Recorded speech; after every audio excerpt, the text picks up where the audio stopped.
Hey everyone, and welcome back. For this deep dive, we're going to be looking at something that I think is really important, but sometimes doesn't get as much attention as it should, and that's business writing. Oh, absolutely. And, whether you are getting ready for a big presentation or you're just trying to get your ideas across in emails or any kind of work communication, really, Right, this is something that is really going to help you level up your game. for sure.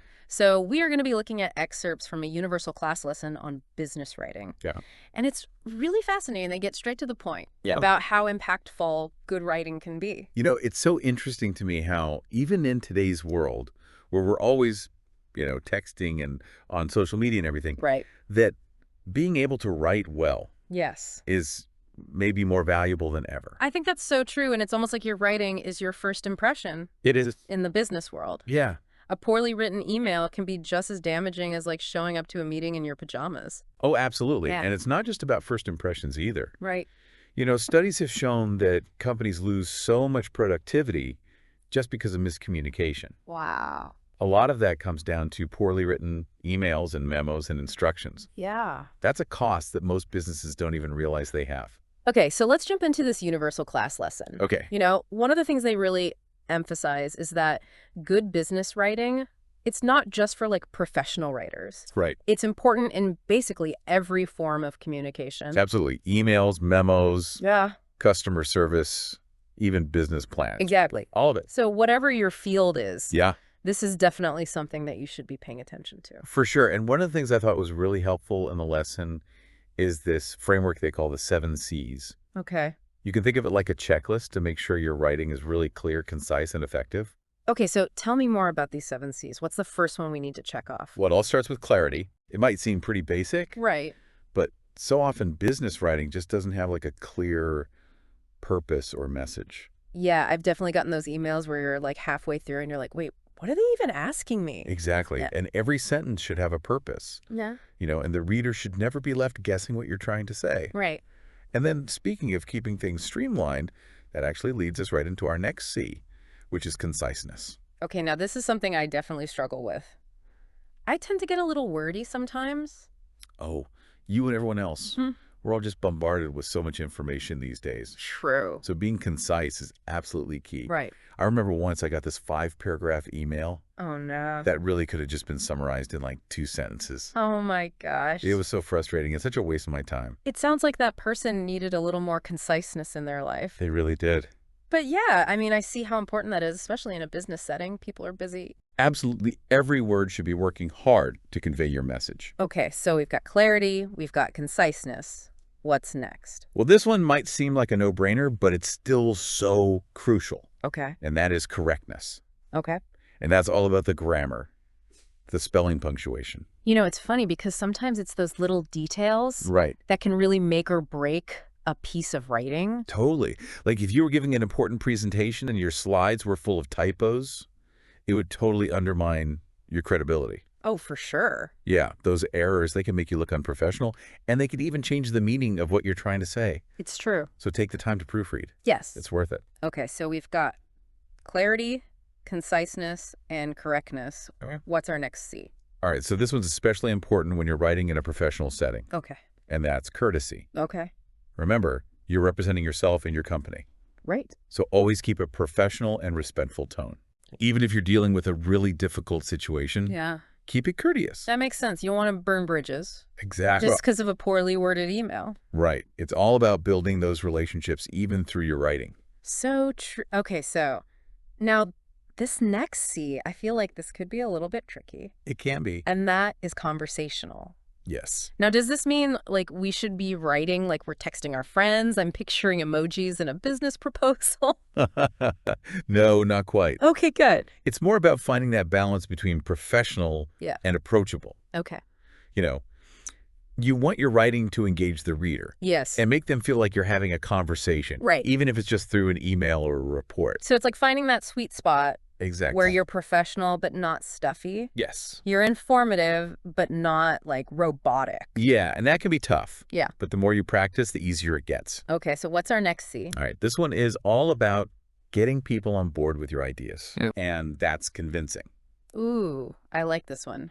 So Yep. it's not just about conveying information. It's about persuading people, influencing, getting them excited about what you have to say. You got it. So whether you're trying to get a client to choose your product, or you're trying to get buy-in on a project, or even convince your boss that you deserve a raise, Right. your writing needs to be compelling and persuasive. It's true. Okay, so we've got clarity, conciseness, correctness, courtesy, conversational, and convincing. I'm seeing a theme here. Huh. What's the final C that rounds out this awesome framework? All right, this last one might seem like a given, but it's often overlooked, Okay. and that's complete. Okay. That means just making sure that your writing has all the necessary information before you hit send. Right. Always double check that you've answered all the questions, Yes. you've provided all the important details, and there's just no room for confusion. Okay. It's like the final quality check I like it. before your writing goes out into the world. Yeah, you want to make sure that it represents you and your idea as well. Exactly.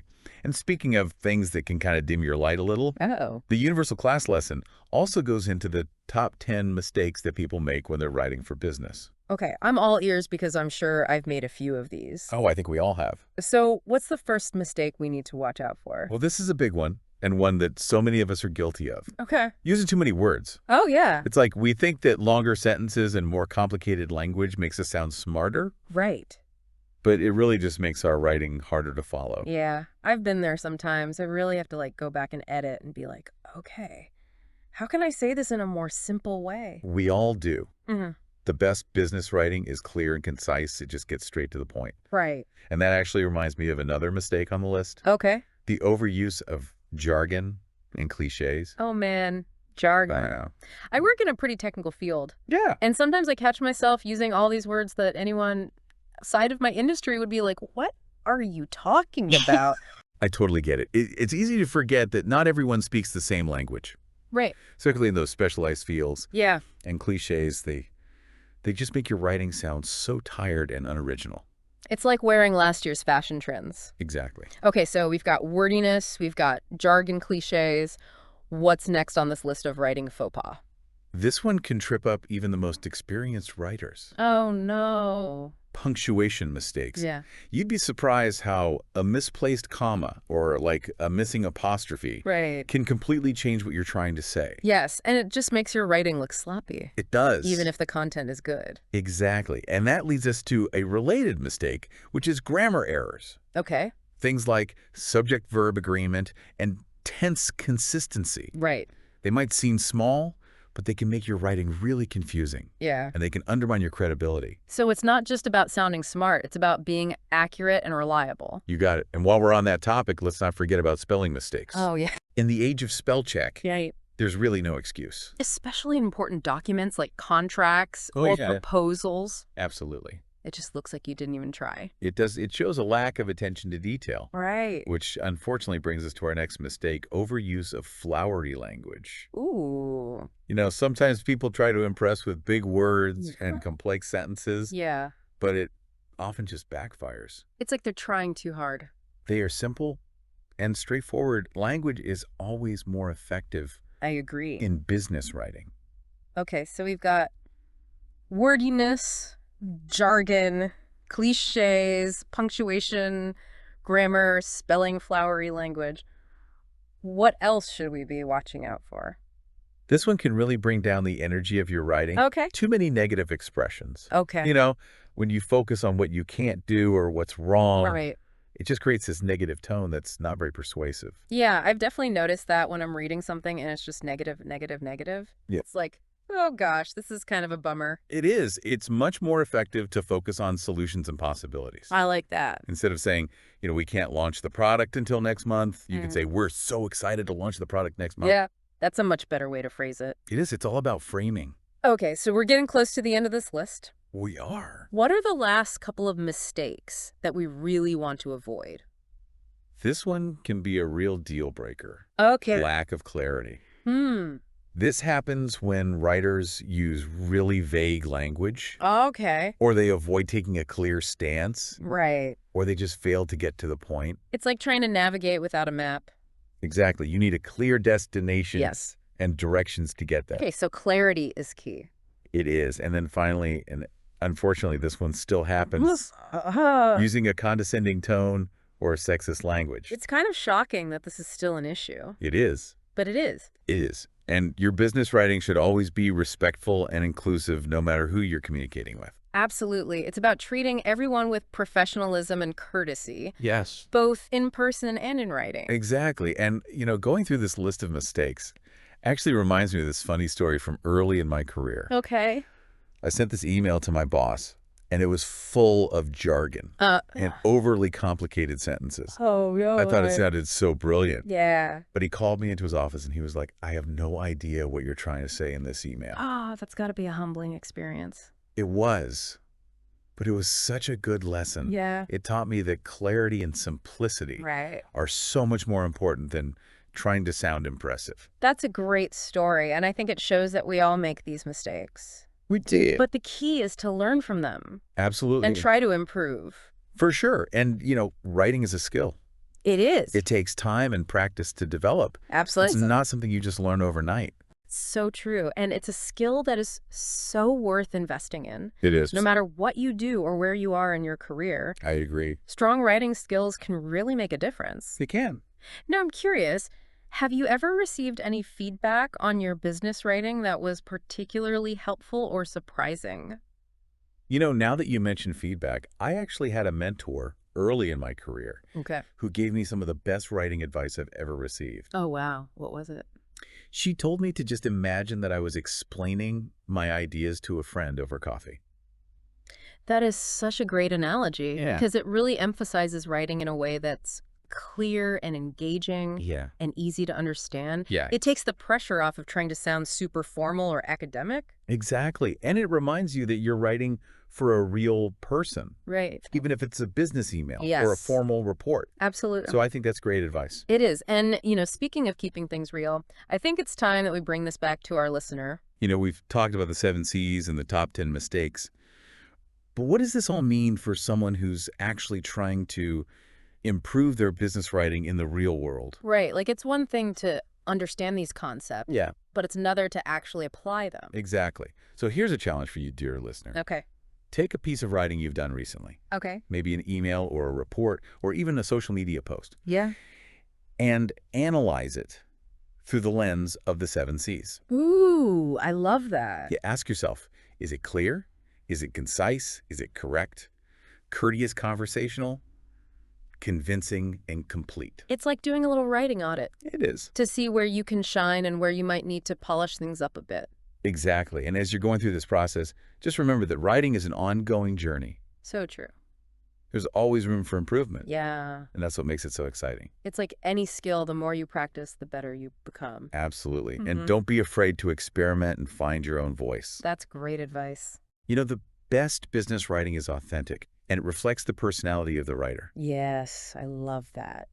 So I think to wrap up our deep dive into business writing, the key takeaway is that it's a skill that really matters. It does. No matter what you do or where you are in your career, strong writing can help you get your ideas across, Sure. can help you build relationships, and it can help you achieve your goals. So well said. That's a powerful tool that's worth investing in. Absolutely. So keep learning, keep practicing, Yes. and keep striving to become the best communicator you can be. And never underestimate the power of a well-crafted sentence. That's so true. On that note, we will leave you to dive back into your day. Thanks for joining us. Thanks for listening. Now that you mentioned feedback, I actually had a mentor early in my career Okay.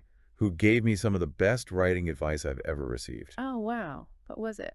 She told me to just imagine that I was explaining my ideas to a friend over coffee, That is such a great analogy. because it really emphasizes writing in a way that's clear and engaging and easy to understand. Yes. It takes the pressure off of trying to sound super formal or academic. Exactly. And it reminds you that you're writing for a real person, Right. even if it's a business email Yes. or a formal report. Absolutely. So I think that's great advice. It is. And, speaking of keeping things real, I think it's time that we bring this back to our listener. Yes. We've talked about the 7 C's and the top 10 mistakes, but what does this all mean for someone who's actually trying to improve their business writing in the real world? Right. Like, it's one thing to understand these concepts, Yeah. but it's another to actually apply them. Exactly.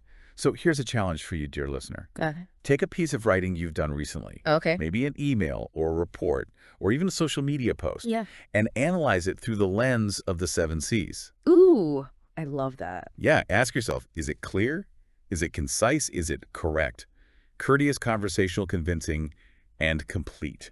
It's like doing a little writing audit to see where you can shine and where you might need to polish things up a bit. Exactly. And as you're going through this process, just remember that writing is an ongoing journey. So true. There's always room for improvement. Yeah. And that's what makes it so exciting. It's like any skill, the more you practice, the better you become.